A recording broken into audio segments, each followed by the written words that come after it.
In this video, we are going to talk about logistic regression. Specifically, we are going to talk about binary logistic regression.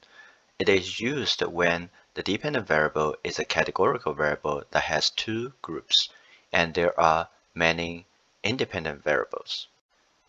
So as we mentioned in the previous PowerPoints, if the dependent variable is a continuous variable, we are going to use OLS regression or linear regression. If the dependent variable is a categorical variable that has two groups, we are going to use a binary logistic regression, which is today's focus. However, when the dependent variable is a categorical variable that has three or more groups, we'll be talking about a multinomial logistic regression. But in today's PowerPoint, we're just focusing on the binary logistic regression and how to interpret the results. Again, this is the repeat of the previous PowerPoint, is that the regression analysis in this video are focusing on the interpretation rather than how to calculate the efficient F-test or how to calculate those R-square. And it will help the students or help you to read academic articles, journal articles, because most of the journal articles are written by using those regression analysis. Although there are more and more advanced regression or modeling coming out these years, but the logic behind those regression is the same. Okay, we're still looking at the significance, we're looking at the directions. The focus will be the same, the R-square, adjust R-square of the model, the F-test of the model, and the significance of the variable, the independent variable, the direction of the coefficient of a variable, and the value of the coefficient of the variable. So in logistic regression, there is a problem that we cannot use the OLS regression or continuous regression because the OLS regression's dependent variable is a continuous. So it will have some kind of a distribution. It will most likely it will be having like a normal distribution like this one, or have a skewed distribution like this one, or negative skewed distribution like this one. However, in the logistic regression, you can see the dependent variable only has two categorized, and typically it would be 0 or 10, yes or no, something like that, or like, dislike. So it will only have two values. So if you picture them, the most likely it will have some pictures like this one. So you can simply use the OLS to run the regression when the dependent variable is a categorical variable that has two categorized. So we have to use the binary logistic regression. Okay, as you can see, if the dependent variable is categorical variable that has two groups, we use the binary logistic regression, and the formula, this part is very similar to the one we talk about in the linear regression. The very first one is a little bit different, but as you know, the probability y equals to 1 is our dependent variable. This will impact how we interpret the coefficient later. Now I will give you the example just in a few minutes. Okay, so this will be this in the linear regression, or not really linear, but in the OLS regression, the dependent variable is y, and we typically say 1 unit increase in this independent variable, what kind of a unit increase or decrease in the y. However, in the binary logistic regression, we can't really say that, and how to interpret that will be showing in the following slides. Okay, and once more, we still have different independent variables. We can put as many as independent variables there. And similar to the previous regression is that you try to make sure that those independent variable supposed to have a good relationship with the dependent variable, but they don't have a good relationship, or they don't have a good correlation among each other for the independent variables. Okay, so everything is the same, and when you interpret the results based on the coefficient, don't forget about to put this sentence there while holding other independent variables constant.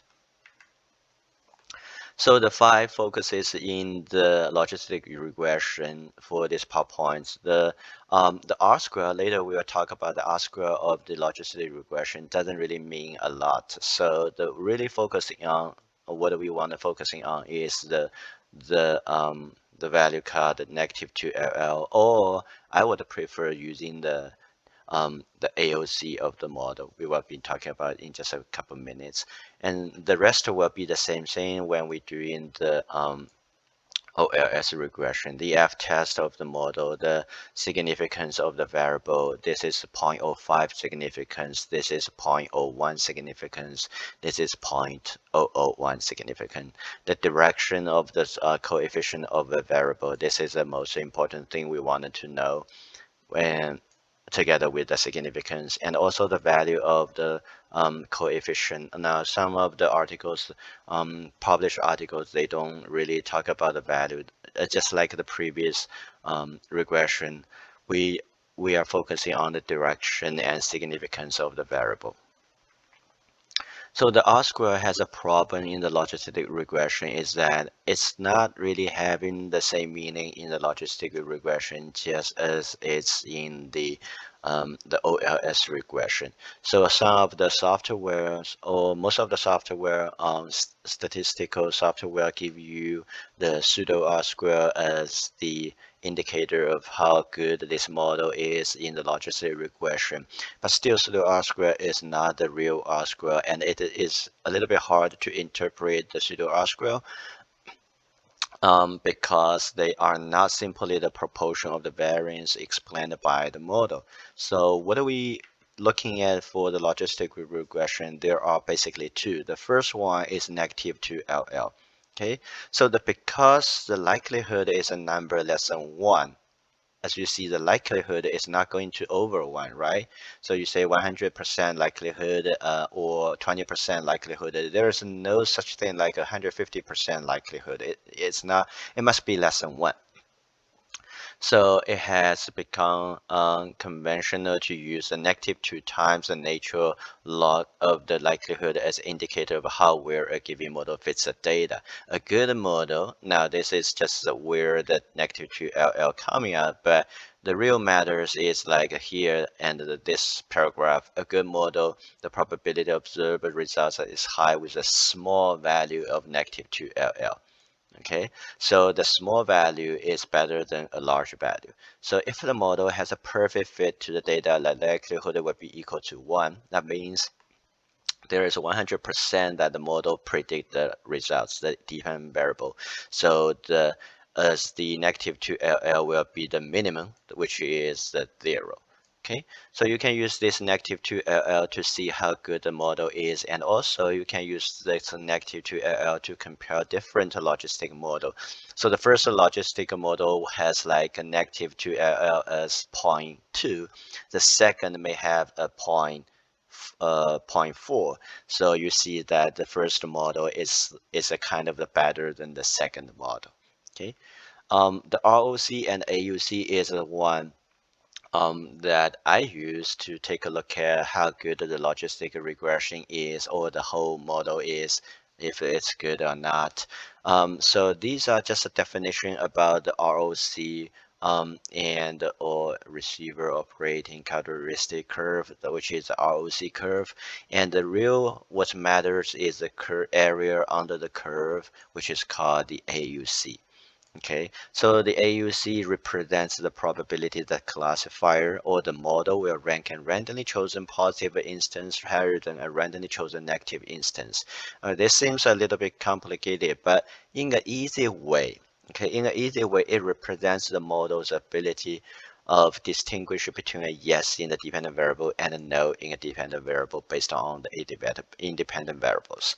So in other words, it's very simple. In other words, like, the logistic regression will be yes and no, right?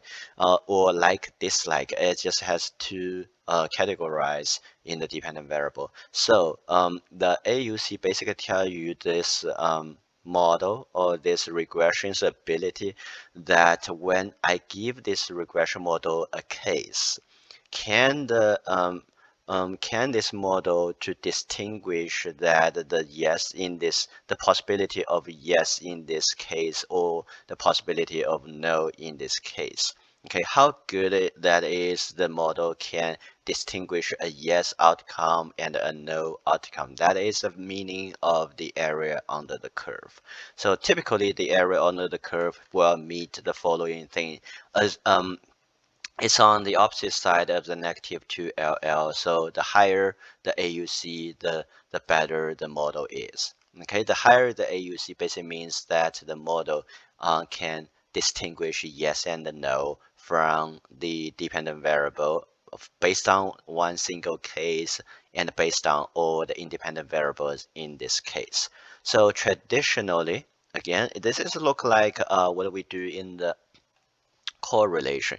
Remember when we're doing the correlation, we have the R, and we are going to talk about like what is a traditional R between which numbers. This is a good relationship, this is a strong relationship, this is a super strong correlationship, right? So the AUC is similar. So if the model's AUC is between 0.9 and 1, so the model is an excellent model. If the model is between 0.8 to 0.9, then this is a good model.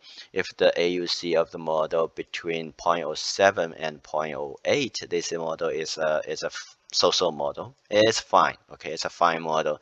But if anything AUC less than 0.7 will be the poor model, okay, because when you go into randomly guess yes or no, it's like a 50-50, so it's 0.5. So this is like the traditional way we see if the model is good or not, or excellent, kind of. Okay, so the f-test in the logistic regression is the same. This page is the same page like the PowerPoint we mentioned in the OLS regression. Okay, so the once more, the f-test is test the model that you have all the independent variable. Let's say the model 1, you have all the independent variable, and the model that you have 0 independent variable. Okay, so the null hypothesis in this f-test is that the two models are the same. There is no difference between the two models.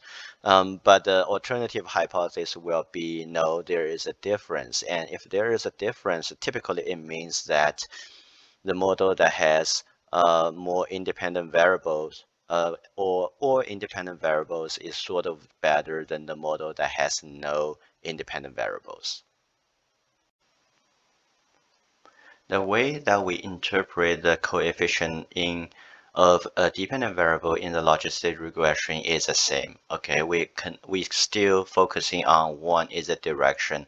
A positive direction indicates that dependent variable and the independent variable has a positive relationship. The negative coefficient means the relationship is a negative. And also we want to focusing a little bit about the value. However, as I mentioned before, is that this is different when we say the independent variable changes from 1 unit to or get an increase from 1 unit. That is a little bit different from what we interpret in the OLS regression. So I will give you the example like here. Okay, so the dependent variable will be whether the kids report a crime to the police, yes or no.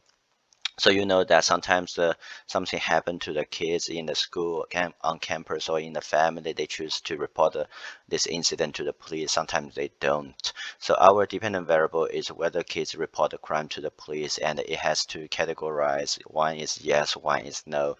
The independent variable will be the age of the kid, gender of the kids, education of the kids, fear of the crime, quality of life, something like that. Okay, so let's say if we have the coefficient of age is 0.05, what does this mean? So typically the 0.05 cannot be directly used to explain what happened with 1 unit increase in the age. Okay, so in most of the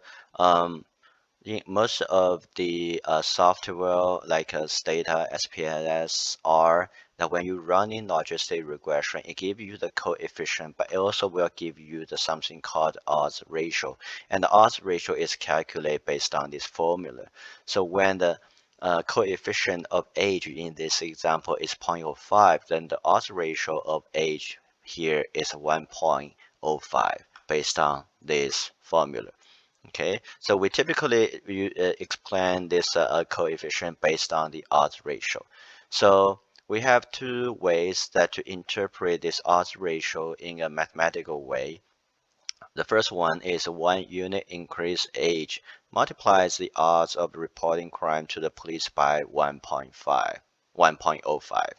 Okay. The second one is 1 unit increase in age is associated with an increase of 5%. The 5% is coming out the odds ratio -1. Okay, in the odds of reporting crime to the police. Now, as you can see, like when we talk about something like this to the common people, people don't really understand what are you talking about, right? It's a mathematical way to interpret that. So in the majority of the journal articles in criminology, criminal justice, or even other social sciences, what you will see is typically a plain language that just what we see in the OLS regression. Okay, we're focusing on the significance and we're focusing on the directions. So the most common thing, or either way we interpret this 0.05, since it's positive, right? Since it's positive, so we could say compared to young kids, older kids are more likely to report to the crime to the police. Okay, when the age increase, that we increase the possibility that kids report a crime to the police. Or you can say the age is positively related to whether kids report crime to the police. So there is a significant positive relationship between the age and whether the kids report a crime to the police.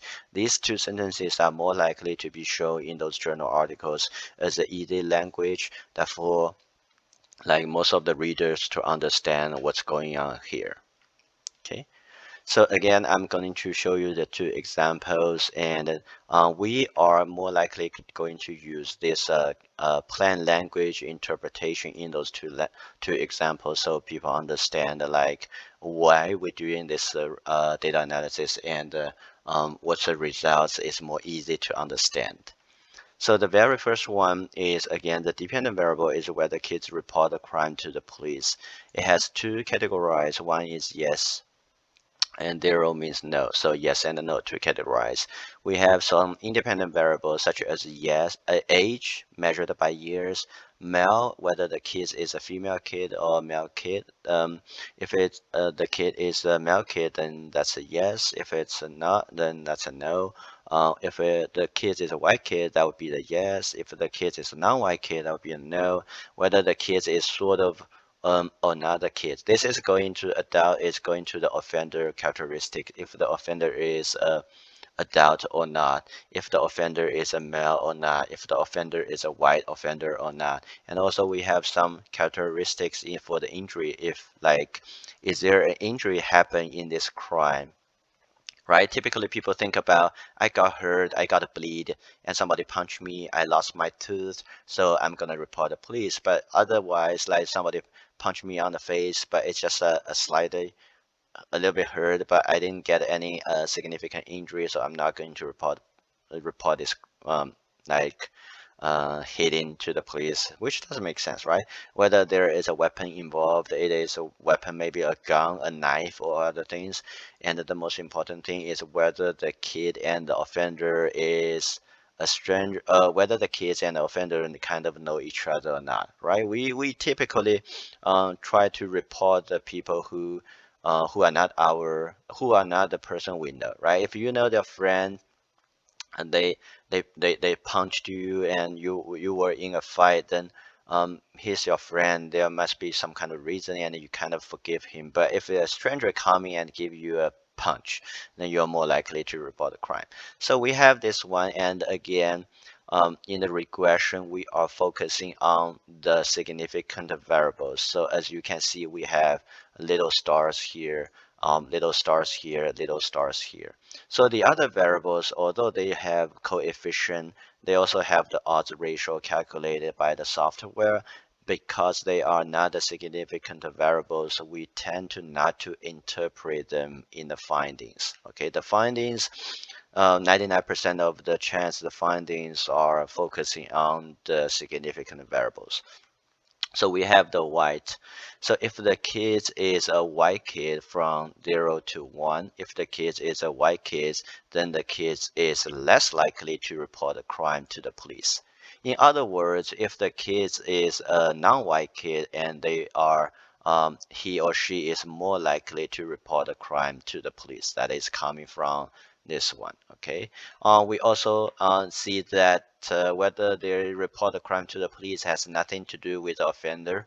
Okay, it doesn't matter which offender or what kind of offender they are, but really makes sense is like the incident. Okay, so the incident, for example, the injury has a coefficient 1, odds ratio 2.73, and it has a 3-star, which is very significant at 0.001 significance. So that basically means that if there is an injury in this crime, then those kids are very likely to report the crime to the police, which does make sense, right? If you get hurt, you got bleeding, and then you are more likely to consider this crime as a serious crime, so you are more likely to report to the crime to the police, right?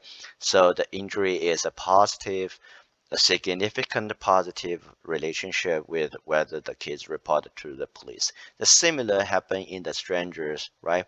So with that, the coefficient is a positive and it's a significant indicator. That basically means that if the incident involves in two strangers means the victims does not know the offender, then the kids are more likely to report crime to the police, right? It's very easy to understand and to interpret just based on the direction and the significance.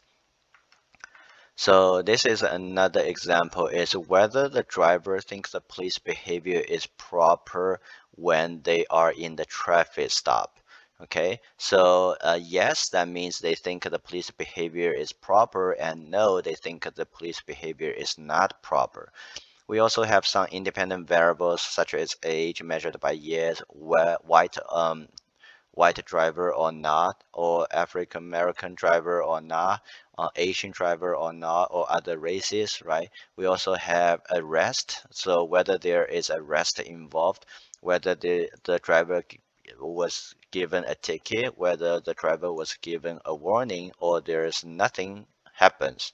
Okay, so and also we have like the reasons whether the police officer give you the reason, give the driver's reason like why I pulled you here or why I pulled you, um, um, sort of like you're speeding, you DUI or something others, and whether the driver think the traffic stop is legitimate or not. So sometimes when the officer pull you over and they say I'm pulled you because you were speeding and you say no, I'm not. Okay, so this is a time that when the driver think the traffic stop is not legitimate. And also number of the officers and is measured by the count. So we may have now, typically in the US, you will see one officers in one patrol car, and typically there is only one patrol car that pull you over. But also sometimes that you will see like two officers in one patrol car, and they stops you, so there will be two officers. Okay, so we measure that one as well, and also whether the officers use of force, whether it's a deadly use of force or just like some punch or some physical force or non-physical force, as long as involved in the force that used, then we put a yes or no inside of it. Okay, so what you can see here is that one thing in this regression I have to mention is that this regression measures some of the variable we call the dummy variable that is used to, as you can see, it's called a reference variable. Okay, that typically happen when a variable that an independent variable that has a different categorized. So the independent variable is not a yes or no variable. It is a variable that has multiple um, it has the multiple values, and we pick one of the values. Typically, the lowest frequency value will be the value we pick. We pick the lowest value as a reference value. So here, what you can see, we have the gender, age, and white, African American, Asian, and others. These are all belong to the variable we can name as like race, right? We have this variable, and you know that people can only become into one of the variable. You can be even like Asian and white simultaneously. Or sometimes maybe you can, but most likely you are not. Okay. And in this here, we are using the others as a reference. So what happened here is that when we interpret the odds ratio, or when we interpret the coefficient, we are not interpret the white and non-white. Okay, in the previous example, we only have white and non-white, right? So we compare the white together with the non-white school kids. So here we have the white, African American, Asian, and others is used as a reference. So here we just use the when we're going to make a decision, when we're going to make a conclusion, that we are actually using the white to compare to the other race. Okay, and similar, when we're going to interpret African American situation, we are comparing the people who are African American and the people who are in other races. I'm not going to compare the African American with the white or the Asian or non-African American. We are going to use the African American compared to other races. And the similar thing happened in the traffic stop disposition. Okay, so typically when the officer stops you, you will see 2 or 3 decisions. One is that the officer give you a ticket, let you go. The second is officer give you a warning, let you go. And the third is officer just let you go. Nothing happens. So the similar here is that you can't really get those 3 things at the same time. Like you get nothing, but you also get a ticket. So you can't really do that. So in those examples, this is like the traffic stop disposition or outcomes. We also you have to pick one. Usually is the lowest frequency as a reference here. Okay, so when we're going to interpret the ticket, we are not going to say the results is compared based on people who got the ticket and people who did not get the ticket. That is not correct. The results is based on people who got the ticket and people who just got nothing. No formal disposition. The officer just let them go. The warning is the same thing. It's like people just got. We compare the dependent variable based on people who got warning and the people who got nothing. Okay, it's not the people who got warning or non-warning, it's just people who got the warning and the people who got nothing. Okay, so now since we understand the reference variables, then let's just go interpret the significant indicators, significant predictors.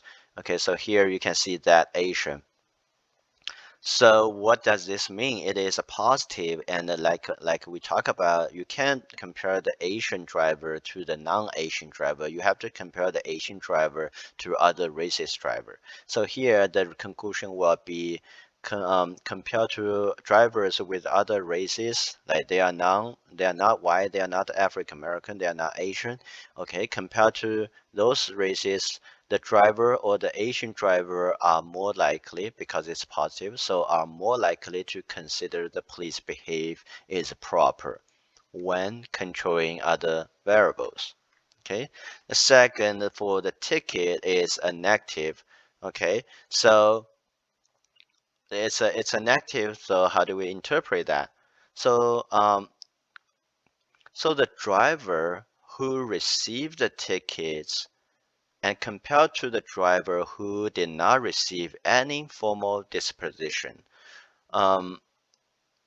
Let's put it this way. Compared to the driver who did not receive any formal disposition in a traffic stop, drivers who receive tickets are tend to less likely, because it's negative, right? Are tend to less likely to think the police behavior is proper.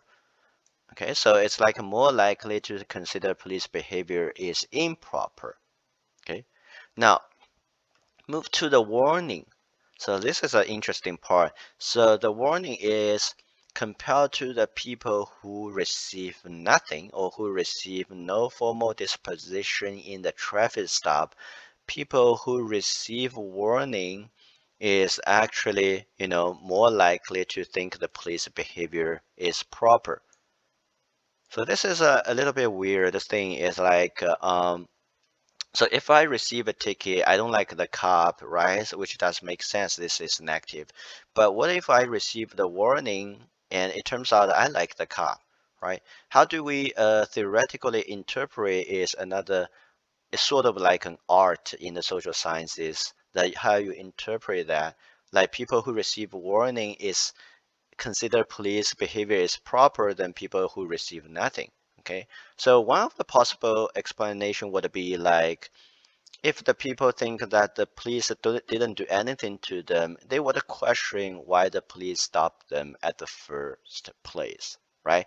At the first time, why at the very beginning of this poll over why the police stop me if you don't do anything to me.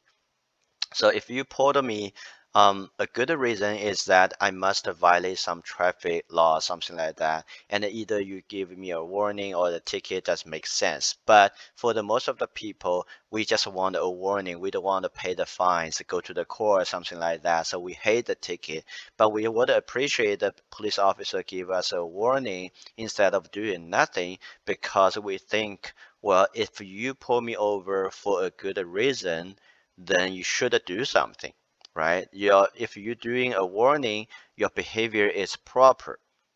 Okay, so which does make sense, right? At some point, this does really make sense. And also, you can see like we have the whether the officer give the reason for traffic stopping people. If the officer give a reason, this is positive, right? So if the officer give the reason, then the driver will consider the police behavior during the traffic stop is more proper. You don't believe that is like this maybe you don't believe like lots of the cops don't really give the reason to pull the people like guess why I'm pulling you, something like that. Okay, and now we're training those cops to at least let the driver knows that why you pull them off. Okay, and also legitimate stop is another indicator. Actually, based on the odds ratio, this is very strong indicator. Okay, so and it's a positive. So this means if the driver thinks that the traffic stop is legitimate, then the driver is very much likely to think the police behavior is proper. Okay, so it doesn't mean like if I was speeding, the police doing nothing, I'm happy about that. No, it's like I'm speeding and police pull me over and I know I am speeding, so I think the police behavior is legitimate, and therefore I think the police behavior during the whole traffic stop is proper. Okay, so this does make sense when like most of the people are rational people and people know that they are making a mistake and sort of they would appreciate the police coming out and pull them over and tell them the mistake they make, and they would consider the police behavior is proper if they agree with the reason for the stop and the legitimate stop.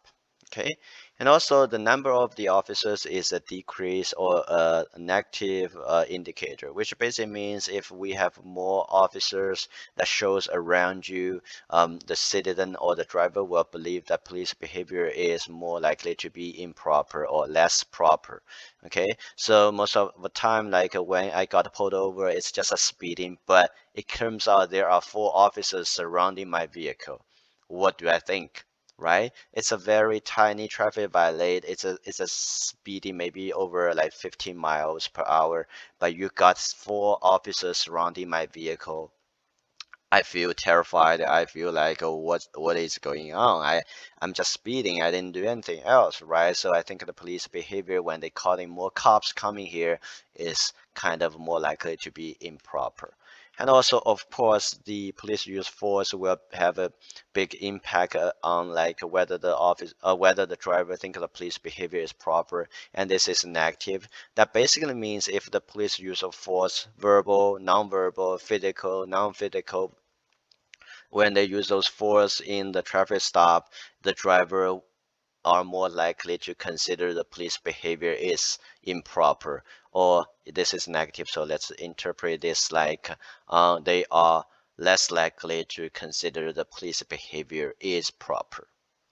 Okay, that's it for the logistic regression.